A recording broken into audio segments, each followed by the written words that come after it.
All right, we continue this afternoon on Central Valley Talk. My next guest is Leti Pingitore, who has, let's see, attorney, realtor, does voiceover work. What? I asked, what don't you do? Singing and dancing you're not crazy about. Well, I'm crazy about it, but I can't say I'm really good at it. Today we're going to focus on your voiceover work, though, which a lot of businesses out there may need a professional voice for their business for whatever reason. You're available. Yes, I am. Yeah. And I just, basically that's like my creative bent, and I just really love it so much. And I'm pretty available for just about, whatever voice people would need. I mean, like in terms of services, but the ones that I focus on the most are like the IVRs, on-hold messaging, PSAs, public service announcements, commercials, virtual tours, because since I'm also a real estate agent, I can do virtual tours, and also being a lawyer, I can comment or do training videos or something like that. So, I mean, it's across the board. So it's your voice I'm yelling at when I'm going, representative, representative. It will be my voice, Trying right? to get through that voice tree. But somebody has to do the voice, though, right? Right. And it's funny you say that, because sometimes I'll hear something, I'm like, oh my God, I can't imagine somebody would want to stay on hold to listen to that, But now, if you notice, there's like a variety. There'll be like one voice, and then they'll say, press this number, then there'll be another voice. So there's work for all of us. How did you get started doing that? Oh, to make a long story short, many years ago, I saw an ad for a 2-hour class or something at Bullard High School. I live in Visalia. I'm originally from Southern California, but I live in Visalia now. And I just happened to see that. I was working in Fresno. And I go, I'm going to go try it out. And it started from there. The seed was planted. This was many years ago. And the person, it's Lisa Foster at Such a Voice. She said, she recorded all of us, like a little snippet, and she sent back an email just saying that good things about my voice. And of course I got excited. I'm like, oh, that'd be great. So anyway, and then many years later, I finally took training through them. So I've had like over a year of training with them. They're the ones who produce my demos. So it's very professional. Now, I'm sure people are saying, train your voice. What's involved with that? Well, it's just that there's so many different, it's because you don't want to sound like scripted or just reading or something like that, or it's not just about enunciating, it's, putting some feeling behind it. Like the first thing that I would always hear is, put smile behind it, because when you smile, it sounds more excited, more alive. So there's a training process, let me tell you. It seems like you could just go and just record. And maybe some people do that, I don't know, but most people, I think, get some type of training. Probably the biggest name locally known for doing voice work is Ray Appleton on KMJ. Are you familiar with him? I've heard of him, but I couldn't tell you specifically. If you heard his voice, you'd probably recognize it, because he probably does half the commercials in town. But if you listen to his voice inflections, it's really weird. I mean, it sounds good as a commercial, but if you try to emulate it or talk the way he does, it sounds weird. Sometimes you have to be a little weird to get the desired effect, right? Exactly. And it depends on what the client wants. If a client wants you to sound a little eerie, or they want you to sound a little, whatever it is, you kind of have to go with that. Or maybe, tone down the excitement, or slow down, or whatever it is. So it's definitely one of my passions. It's really up there on my list. And you must enunciate. Oh, yes, you do. And also, to just make sure, to pronounce certain letters, you don't, jump over them, you know what I mean? Too easy to go to the next one, that kind of stuff. So there's definitely a process involved, but it's not for everyone, because I know there's some of my friends that go, oh, my God, I could never do that. Well, they'd say to me, I could never go on TV like you do all the time. They always tell me that.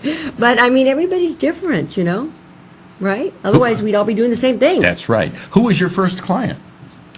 Well, want to hear something funny? Yeah. It was Central Valley Talk. Because I got to record my own, I got to do my own promo. Yeah. And what did you learn from that? What I learned from that, it was like, I was expecting to do another take. And it was like, no, that's fine. I'm like, really? I guess that's fine. That part surprised me, because I was thinking, well, even you still have to, there's a process, you know what I mean? And I was like, okay, I guess I did all right. Mm-hmm. So, but it's nice to know that when you get a gut feeling about it, passion, and you follow it through. I couldn't let it go. It was like, I love being a lawyer. I love doing real estate, but I couldn't let go of this this voiceover thing. And I've received my training through Such a Voice. If anybody out there is interested in voiceovers or whatever, or real estate, give me a call. I'd love to be a mentor. I'm all about, sharing everything, because that's what it's about. Just people following their passion. I think that's very important. I know everybody's like scared about they have to pay their bills, and I get that, but you want to somehow find a way to do your passion. It's so important. It's so easy. I would tell myself, oh, I'm a lawyer. What am I doing with that? Or, but you think about it. When you go into the courtroom, there's a little bit of drama that goes on, wouldn't you say? A little bit. OJ? Don't bring up that one. That was such an embarrassment, but that's another story. Do you ever see yourself going full time into the voiceover work? Oh yeah. If it went that way, yeah, I sure could. You could put the attorney stuff and the. It'd be hard. Don't get me wrong, because I do love the other stuff too. And I still do some attorney work for like attorneys that want me to make appearances for them in court and stuff. But I focus a lot on the real estate, and I love helping people with their properties, buying and selling. But the voiceover thing, I guess it's because it's something I never thought I could do. And when I hear, because I put it out of my head, kind of like I just said, like squelching the passion.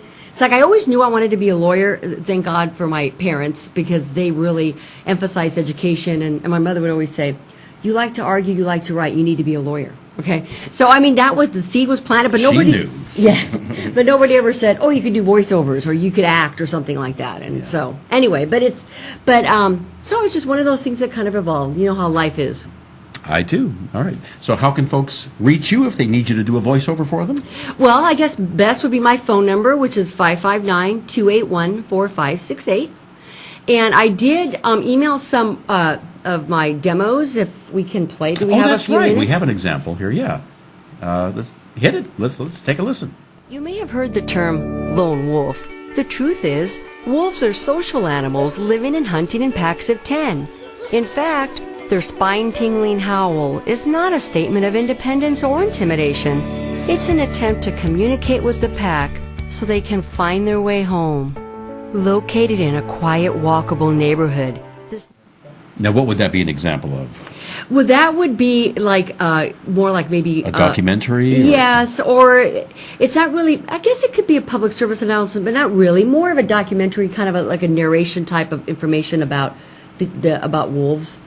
And so it would be in the narration category. Okay. Was there another example, Michael, or was that it? It goes on. One more? Oh, it goes on? 19th century colonial is a gem. The immaculate front yard with the winding stone path leads to the wraparound porch. Through the front door you enter the great room, full of natural light with deep mahogany floors and original molding, creating a classic yet lively environment. In Italy, food is an art form, one that reflects its creation.